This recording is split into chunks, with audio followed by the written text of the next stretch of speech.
مجلس میں کسی کی اصلاح کر دی جائے، اب تو کنڈیشن یہ ہے کہ لوگ ممبر پر ہی ایک دوسرے کے گریبان نوچنے لگتے ہیں. یہ دور ایسا آ گیا ہے. لیکن خدا کی قسم، لڑنے والوں، جھگڑنے والوں، بڑوں سے الجھنے والوں، جس وقت کوئی اصلاح کرنے والا نہ ہوگا مقدر پر روتے پھرو کہ کاش کوئی اصلاح کرنے والا موجود ہوتا. اب تو آپ کی مرضی ہے کہ آپ جس طرح چاہے مجلس میں آئیں. نہ باپ بیٹے سے کہتا ہے کہ بیٹا کسی ولیمے میں نہیں، مصطفیٰ جان رحمت کی مجلس میں جا رہا ہے، کم سے کم ٹوپی لگا کر. نہ ماں کہتی ہے کہ اے میرے سرتاج، آپ کسی بارات میں نہیں، مصطفیٰ جان رحمت کی محفل میں جا رہے ہیں، وضو کر کے جائیے. جس کا جیسے جی چاہے ویسے مجلس میں آیا، جس طرح جی چاہے ویسے مجلس میں بیٹھے. کوئی پیر پھیلا کر بیٹھتا ہے، کوئی موبائل چلاتے ہوئے بیٹھتا ہے، کوئی ٹوپی اتار کر بیٹھتا ہے. میری بات کا برا مت ماننا، میں تمہیں ذلیل کرنا نہیں چاہتا، میں تمہاری اصلاح کرنا چاہتا ہوں. نشتر جو لگاتا ہے وہ دشمن نہیں ہوتا. عرض یہ کر رہا ہوں، اصلاح کرنے والا کوئی نہیں، آپ سے کہنے والا کوئی نہیں کہ ایسا نہ کرو، ایسا کرو. اور اگر کوئی کہہ دے تو آپ کو اس کی باتیں بری لگتی ہیں. اس لیے اصلاح کو قبول کرنے کی عادت ڈالیے اصلاح کو قبول کرنے. اللہ اکبر کبیرہ. اگر آپ سیکھیں گے نہیں ان مجلسوں کے اندر، پھر کہاں سیکھیں گے؟ اس لیے آپ دیکھتے ہوں گے کہ ہر کسی کو کسی بارات میں جانا ہو، کسی ولیمے میں جانا ہو، اس کا ایک اپنا ڈریس کوڈ ہے. وہ ایک جس نے ساری زندگی انڈر ویئر میں گزارتی ہو نا، تو ولیمے میں وہ بھی کوٹ پینٹ پہن کے جاتا ہے. بولو صحیح بات ہے یا غلط بات ہے؟ لیکن آپ اسے جمعے کی نماز میں دیکھیں، آپ اسے محفل میلاد مصطفیٰ میں دیکھیں صلی اللہ علیہ وسلم، تو آپ اسے بدحال پائیں گے. اس کا طریقہ دیکھیں کہ وہ کس طرح محفل میں. یہ میں اس لیے کہہ رہا ہوں کہ جب انسان کا بدن صاف اور ستھرا ہوتا ہے، جب وہ باوضو ہوتا ہے، اس کا منہ صاف ہوتا ہے، ذہن صاف ہوتا ہے، وہ اس ارادے سے بیٹھتا ہے کہ میں کچھ سیکھنے بیٹھا ہوں، تو اللہ اسے اس کی برکات عطا فرماتا ہے. اس لیے اس کا خیال فرمائیں، خیال کریں. اب وہ حدیث پڑھا رہے تھے، انہوں نے بیچ میں کچھ نہ کہا، لیکن جب درسگاہ ختم ہوئی تو حضرت امام مالک رحمت اللہ تعالی علیہ نے حضرت امام شافعی کو بلا کر پوچھا کہ تم کیا کر رہے تھے؟ کہا حضور جو سب کر رہے تھے وہی میں بھی کر رہا تھا. کہا سب تو حدیث لکھ رہے تھے، تم کیا کر رہے تھے؟ کہا حضور میں بھی حدیث لکھ رہا تھا. کہا کہاں ہے وہ حدیث دکھاؤ. کہنے لگے حضور میرے پاس کاغذ اور قلم تو نہیں تھا، اس لیے میں اپنی ہتھیلی پر لکھ رہا تھا. کہا ہتھیلی دکھاؤ. کہا حضور میرے پاس قلم نہیں تھا، میں اپنی انگلیوں سے لکھ رہا تھا. کہا جب تمہارے پاس قلم موجود نہیں تھا پھر لکھنے کی ضرورت کیا تھی؟ چپ چاپ بیٹھ کر کے سنتے رہتے. کہنے لگے حضور من تشبہ بقوم فہو منہم، جو جس قوم کی مشابہت اختیار کرتا ہے وہ انہی میں سے ہے. میں نے دیکھا کہ سارے لوگ لکھ رہے ہیں تو میں تنہا بغیر لکھتا ہوا کیوں بیٹھوں؟ میں بھی لکھنے لگا کہ اگر کوئی مجھے کاؤنٹ کرے تو آپ کے شاگردوں میں کاؤنٹ کرے، اس کے غیر میں کاؤنٹ نہ کرے. نعرہ تکبیر، نعرہ تکبیر، نعرہ رسالت، جشن عید میلاد النبی حضرت سید عادل رضا قادری. اس لیے جب مجلس میں آؤ تو کوشش کرو جہاں سب بیٹھے ہیں وہاں تم بھی بیٹھو، تاکہ نام لکھنے والے تمہیں مجلس والوں ہی میں نام لکھے، تمہارا اس کے غیر میں نہ لکھیں. تو یہ جب آپ مجلس کی اہمیت کو سمجھیں گے تو یہ طریقہ آ جائے گا. جب آپ اس کی افادیت کو سمجھنے لگیں گے تو آپ کو یہ طریقہ آ جائے گا. اس لیے علمی محفلوں میں بیٹھنے کا ذوق پیدا کریں.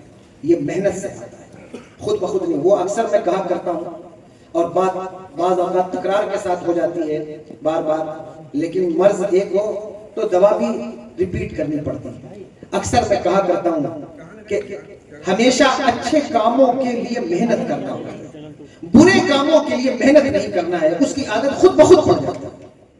وہ کسی موٹیویشنل اسپیکر کا یہ جملہ ہے، اس نے یہ بات کہی تھی کہ دنیا میں اگر شکشک بننے کے لیے، عالم بننے کے لیے، اسکالر بننے کے لیے مدرسہ، اسکول اور یونیورسٹی کا رخ کرنا ہوتا ہے تو جاہل بننے کے لیے کوئی الگ سے اسکول نہیں کھلا ہوا ہے. بس مدرسے جانا چھوڑ دو، کالج میں جانا چھوڑ دو، خود بخود جاہل بن جاؤ. یہ آٹومیٹک سسٹم ہے. دنیا میں اگر امیر بننے کے لیے محنت کرنا ہے، اسٹرگل کرنا ہے، بزنس کرنا ہے، ایفرٹ لگانا ہے، تو غریب بننے کے لیے کوئی محنت نہیں کرنا ہے. بس امیر بننے کی محنت چھوڑ دو، خود بخود غریب بن جاؤ. گاڑی کو اگر چڑھان میں اوپر چڑھانے کے لیے ایکسلریٹ کرنا ہے، اسے پیچھے لانے کے لیے بیک گیئر نہیں ڈالنا ہے، بس ایکسلریٹر لینا چھوڑ دو، خود بخود پیچھے آئے گی۔ اس کی اس بات سے میں نے یہ نتیجہ نکالا کہ اسی طرح جنت میں جانے کے لیے محنت کرنا ہوتا ہے، مشقت کرنی ہوتی ہے۔ جہنم میں جانے کے لیے محنت نہیں کرنا، بس جنت میں جانے کی کوشش چھوڑ دو، خود بخود جہنم میں چلے جاؤ۔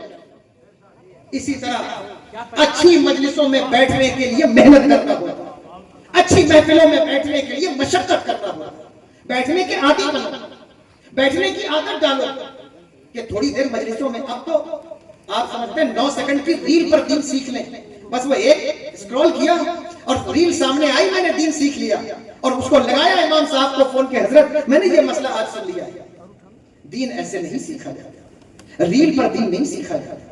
9 سیکنڈ کی ریل پر تم عقیدہ بناؤ گے، 5 سیکنڈ کی ریل پر عقیدہ بناؤ گے کہ ربیع النور کا عقیدہ ریل سے سیکھو گے، شب معراج کا عقیدہ ریل سے سیکھو گے، برباد ہو جاؤ گے۔ امام شافعی کے پاس بھی ایک شخص آ کر کہتا ہے، حضور جو آپ نے سیکھا ہے مجھے بھی سکھا دیں۔ ارشاد فرمایا، ساری زندگی لگا کر جو میں نے سیکھا ہے وہ تجھے لمحوں میں کیسے سکھا دوں؟ ایسا کیسے ہو سکتا ہے؟ قرآن نے واضح فرق بیان کیا، عالم اور جاہل برابر نہیں ہو سکتے، اس لیے علماء کی طرف رغبت کرنی ہے، خواہ وہ عمل کا مسئلہ ہو یا عقیدے کا مسئلہ۔ علم والوں کی قدر کرو، جو تمہیں میسر ہے ان کی قدر کرو، ان کی اہمیت کو جانو، سمجھو کہ اگر یہ ہمیں میسر ہے تو اللہ کا شکر ہے کہ یہ ہمیں میسر ہے۔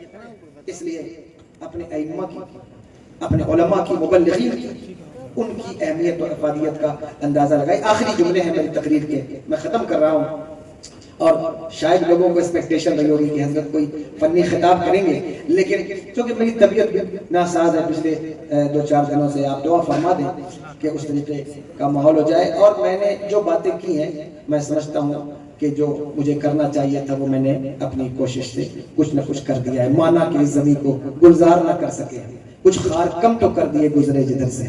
تو میں اپنی بات کو مکمل کر رہا ہوں ان جملوں کے ساتھ، یہ آخری اختتامی جملے ہیں، ایک آدھ دو باتیں اور سن لیں کہ علم کی اہمیت جب ہوتی ہے، اس کی قدر ہوتی ہے، تو اس کا نتیجہ کیا ملتا ہے۔ بس یہ آخری بات ہے، وہ کیا ملتا ہے۔ آپ نے نام سنا ہوگا ازہر ہند، الجامعۃ الاشرفیہ مبارک پور کا نام سنا ہے نا؟ کتنا بڑا ادارہ ہے ہندوستان کی سرزمین، اور بھی ادارے ہیں بڑے بڑے، ہمارے جامعۃ الرضا ہے، مظہر اسلام، بڑے ادارے ہیں، لیکن الجامعۃ الاشرفیہ مبارک پور کا ایک نمایاں نام ہے ہند کی سرزمین پر۔ کس نے قائم کیا ہے اس ادارے کو؟ حضور حافظ ملت علیہ رحمۃ۔ ابھی آج کی جو تاریخ ہے عرس کی تاریخ ہے، اور یہ کتنی اللہ اکبر، یہ فیضان حافظ ملت ہے کہ ان کا تذکرہ یہاں بھی اللہ کے فضل و کرم سے ہو رہا ہے، اور یہ انہی کی بات چھڑ گئی۔ اللہ اکبر، حضور حافظ ملت کے آج عرس کی تاریخ ہے، جامعۃ الاشرفیہ مبارک پور کا عرس کی آج جو حضور حافظ ملت کا اور وہاں کا سالانہ اجلاس ہے، یہ آج منعقد ہو رہا ہے۔ میں یہ باتیں عرض کر رہا ہوں، حضور حافظ ملت علیہ الرحمہ اس ادارے کے بانی ہیں نا، اتنا بڑا ادارہ ہے الجامعۃ الاشرفیہ مبارک۔ حضور حافظ ملت علیہ الرحمہ کے جو استاد ہیں ان کا نام کیا ہے؟ حضور صدر الشریعہ علامہ امجد علی خان علیہ الرحمہ۔ حضور صدر الشریعہ علیہ الرحمہ کے جو استاد ہیں ان کا نام کیا ہے؟ حضور محدث سورتی پیلی بھیتی علیہ رحمۃ اللہ۔ حضور محدث سورتی کے استاد کا کیا نام ہے؟ حضرت علامہ فضل الرحمن گنج مراد آبادی رحمۃ اللہ تعالی۔ بہرحال عرض یہ کرنا چاہتا ہوں کہ علم کی قدر اگر کہیں ہو جائے تو اس کا نتیجہ کتنا نکلتا ہے، سنیں گے آپ یا نہیں؟ ختم کر دوں بس یہ آخری۔ دیکھو حضور صدر الشریعہ علیہ الرحمہ نے جب حضور محدث سورتی سے علم حاصل کیا تو حضور محدث سورتی فرمایا کرتے تھے، اگر کسی نے مجھ سے علم حدیث سیکھا ہے تو وہ امجد علی خان کی ذات ہے۔ اللہ اکبر۔ آپ دیکھیں کہ جب وہ پڑھ کر کے فارغ ہوئے تو بہار کا ایک بڑا ادارہ تھا جہاں آپ تشریف لے گئے، توجہ ہے آپ کی، سن رہے ہیں؟ بہار کا بڑا ادارہ تھا جہاں آپ تشریف لے گئے، اور وہاں آپ نے اپنی خدمت انجام دی، اور وہیں آپ حضور علیہ سے مرید ہوئی اسی ادارے کے۔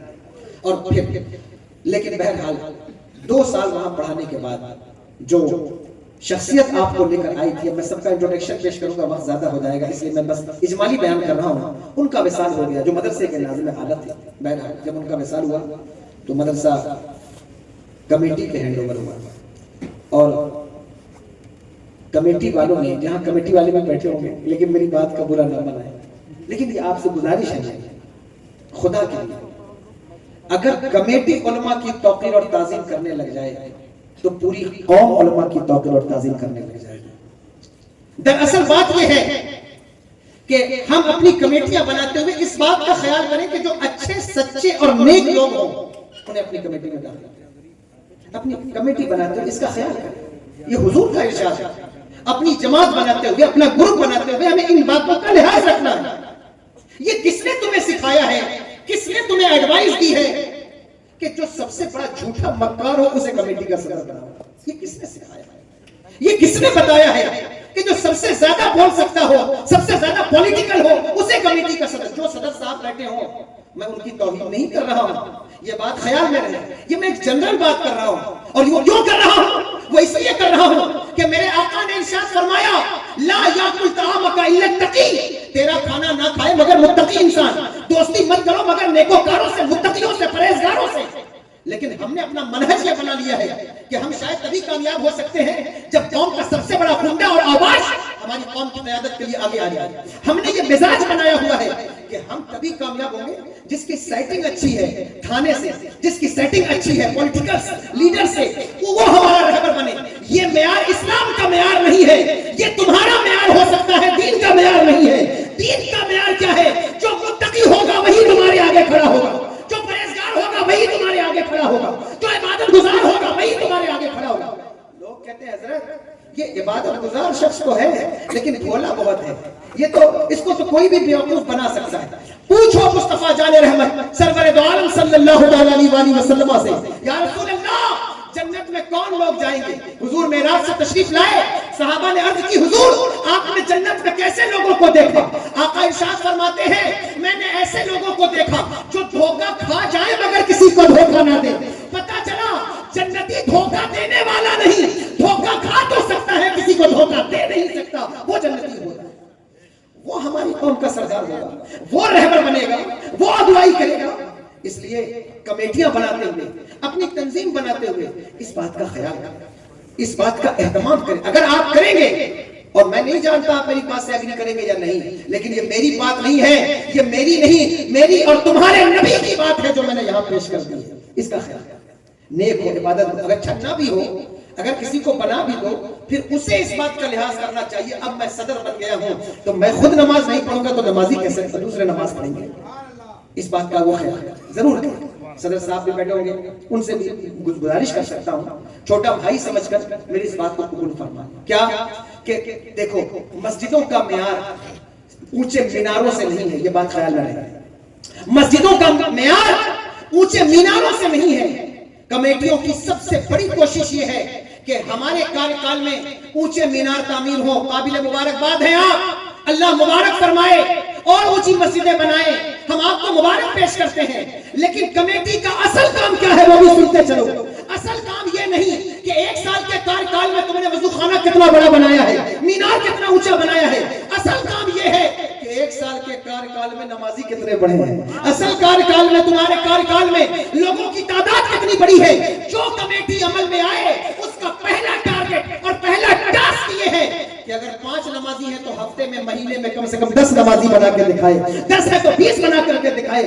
اللہ اکبر, یہ طریقہ کار آپ کو اختیار کرنا ہو. اس لیے کمیٹیاں بدنام ہیں, کمیٹیوں کی بدنامی ہوئی ہے.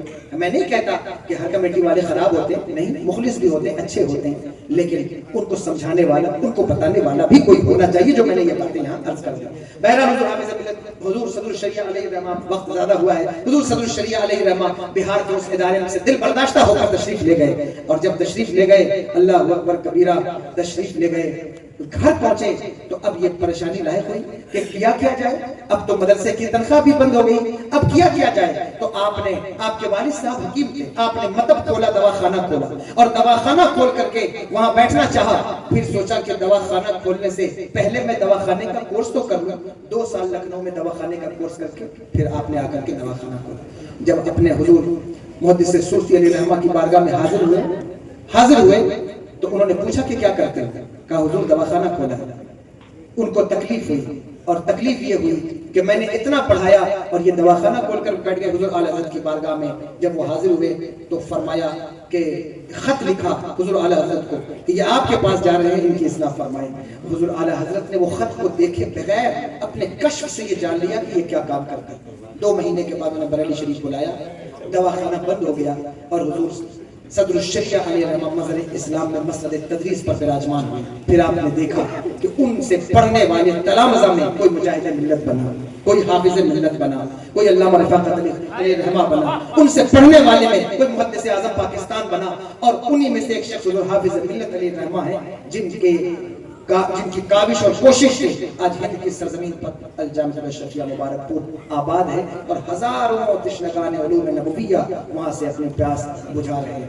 علم کی قدر ہوتی ہے تو اس کا نتیجہ زبردست آتا ہے. اس لیے ان باتوں کا خیال فرمائیں. قرآن کہتا ہے قل هل يستوي الذين يعلمون والذين لا يعلمون, فرمائیے کبھی علم والے, جاننے والے اور نہ جاننے والے برابر نہیں ہو سکتے. آئیے ہم سب مل کر کے علم کی طرف پیش قدمی کریں.